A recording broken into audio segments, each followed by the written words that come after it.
বাংলাদেশ ভ্রমণ নিয়ে যুক্তরাষ্ট্রের নতুন সিদ্ধান্তে এসেছে ইতিবাচক পরিবর্তন। নিরাপত্তা পরিস্থিতির উন্নতি বিবেচনায় ভ্রমণ সতর্কতা লেভেল 3 থেকে কমিয়ে লেভেল 2 করা হয়েছে। ওয়াশিংটনের এই পদক্ষেপকে বাংলাদেশের স্থিতিশীলতা ও নিরাপত্তার প্রতি আস্থার প্রতিফলন হিসাবে দেখছে ঢাকা। তবে কিছু নির্দিষ্ট এলাকায় অতিরিক্ত সতর্কতা বজায় রাখার পরামর্শ দেওয়া হয়েছে। এই পরিবর্তন দুই দেশের পর্যটন, বাণিজ্য ও পারস্পরিক যোগাযোগ বাড়াতে সহায়ক হবে বলে আশা করা হচ্ছে।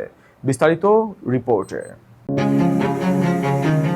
যুক্তরাষ্ট্র বাংলাদেশ ভ্রমণ নিয়ে তাদের সতর্কতা এক ধাপ কমিয়েছে। আগে যেখানে বাংলাদেশ ছিল লেভেল 3 বা রিকনসিডার ট্রাভেল তালিকায়, এখন সেটিকে লেভেল 2 বা এক্সারসাইজড ইনক্রিজড কশনে নামিয়ে আনা হয়েছে। অর্থাৎ বাংলাদেশে ভ্রমণের ক্ষেত্রে আগের তুলনায় নিরাপত্তা পরিস্থিতির উন্নতি হয়েছে বলে মনে করেছে ওয়াশিংটন। বৃহস্পতিবার রাতে এক বিবৃতিতে তথ্য জানিয়েছে বাংলাদেশের পররাষ্ট্র মন্ত্রণালয় বলছে, এই সিদ্ধান্ত বাংলাদেশের সামগ্রিক নিরাপত্তা ও স্থিতিশীলতার প্রতি যুক্তরাষ্ট্রের আস্থা বৃদ্ধিরই প্রতিফলন। পররাষ্ট্র মন্ত্রণালয়ের তথ্য অনুযায়ী ঢাকায় পররাষ্ট্রমন্ত্রী ডক্টর খলিলুর রহমানের সঙ্গে যুক্তরাষ্ট্রের দক্ষিণ ও মধ্য এশিয়া বিষয়ক বিশেষ দূত সার্জিও গোরের বৈঠকের পরই এই সিদ্ধান্তের বিষয়টি জানানো হয়। বৈঠকে প্রধান উপদেষ্টার পররাষ্ট্র বিষয়ক বিশেষ সহকারী হুমায়ুন কবিরও উপস্থিত ছিলেন।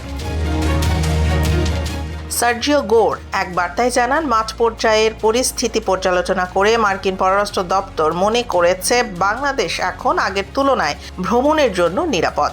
তবে কয়েকটি নির্দিষ্ট এলাকায় অতিরিক্ত সতর্কতা বজায় থাকবে এবং সেসব এলাকা এড়িয়ে চলার পরামর্শ বহাল রয়েছে।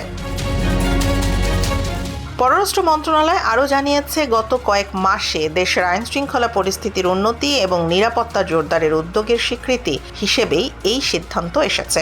সরকারের মতে এই পরিবর্তন বাংলাদেশ ও যুক্তরাষ্ট্রের দীর্ঘদিনের অংশীদারিত্বকে আরও শক্তিশালী করবে এবং আন্তর্জাতিক ভ্রমণ, বাণিজ্য, বিনিয়োগ ও জনগণের পারস্পরিক যোগাযোগ বৃদ্ধিতে ইতিবাচক ভূমিকা রাখবে।